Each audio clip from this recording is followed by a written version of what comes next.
નમસ્કાર. સ્પર્ધાત્મક પરીક્ષાઓની તૈયારી કરતા હો તો ભારતના ઇતિહાસનો એક વિષય એવો છે જે ક્યારેય છોડી ન શકાય. એ છે 1773નો નિયામક ધારો. કેમ? કારણ કે આ એ કાયદો છે જેણે ભારતમાં બ્રિટિશ શાસનનો સાચો પાયો નાખ્યો હતો. તો ચાલો આજે એને જ ઊંડાણથી સમજીએ. પણ એક મિનિટ, મનમાં એ સવાલ તો થાય જ ને કે ભાઈ, આટલો જૂનો, લગભગ 250 વર્ષ જૂનો કાયદો આજે પણ આપણી પરીક્ષાઓ માટે આટલો બધો ઇમ્પોર્ટન્ટ કેમ છે?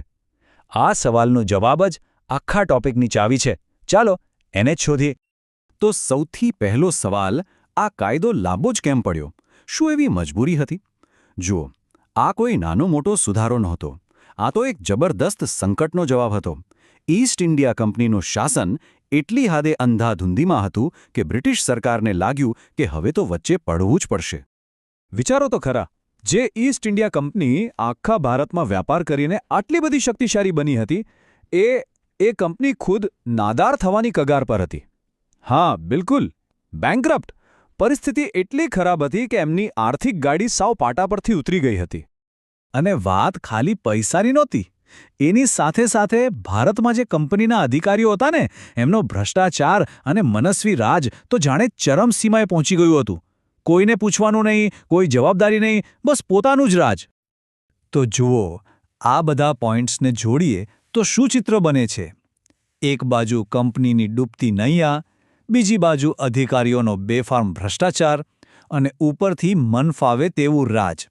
બસ આ બધું જોઈને બ્રિટિશ સરકારને એક વાત પાક્કી સમજાઈ ગઈ કે હવે સીધા મેદાનમાં ઉતર્યા વગર છૂટકો નથી.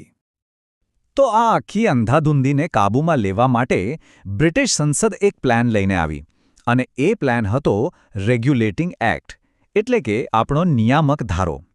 આનો હેતુ સિમ્પલ હતો: નવા પદ બનાવો, નવી સિસ્ટમ લાવો અને શાસનને પાટા પર ચડાવો. આ કાયદાનો સૌથી મોટો, કહી શકાય કે ગેમ ચેન્જિંગ ફેરફાર શું હતો? એમણે બંગાળના ગવર્નરનું પદ બદલીને બંગાળના ગવર્નર જનરલ બનાવી દીધું.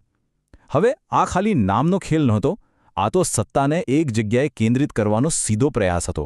એમને બનાવી દીધા સુપ્રીમ ઓથોરિટી, એટલે કે સર્વોચ્ચ વહીવટી અધિકારી. અને હા, આ નામ મગજમાં બરાબર ફિટ કરી લેજો. પરીક્ષામાં આ સવાલ વારંવાર આવે છે.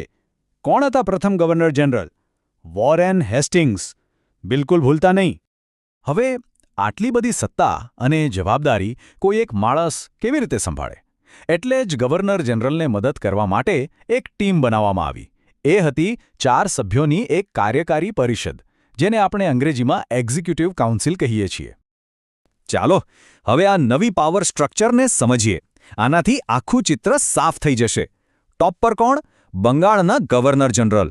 અને એમના હાથ નીચે બોમ્બે અને મદ્રાસના ગવર્નરો. પહેલાં કેવું હતું? આ ત્રણેય પ્રેસિડેન્સી પોતપોતાની રીતે સ્વતંત્ર હતી. પણ આ કાયદાએ બાજી પલટી નાખી. હવે બોમ્બે અને મદ્રાસ બંને બંગાળને રિપોર્ટ કરવા લાગ્યા. હવે જરા તારીખ અને વર્ષ પર ધ્યાન આપીએ. 1773માં બ્રિટિશ સંસદમાં આ નિયામક ધારો પાસ થયો, અને બરાબર એના એક જ વર્ષ પછી 1774માં કલકત્તામાં સુપ્રીમ કોર્ટની સ્થાપના થઈ. આ બંને વર્ષ 1773 અને 1774 પરીક્ષા માટે સુપર ઇમ્પોર્ટન્ટ છે. અને હવે સાંભળો આ કાયદાની સૌથી ક્રાંતિકારી વાત.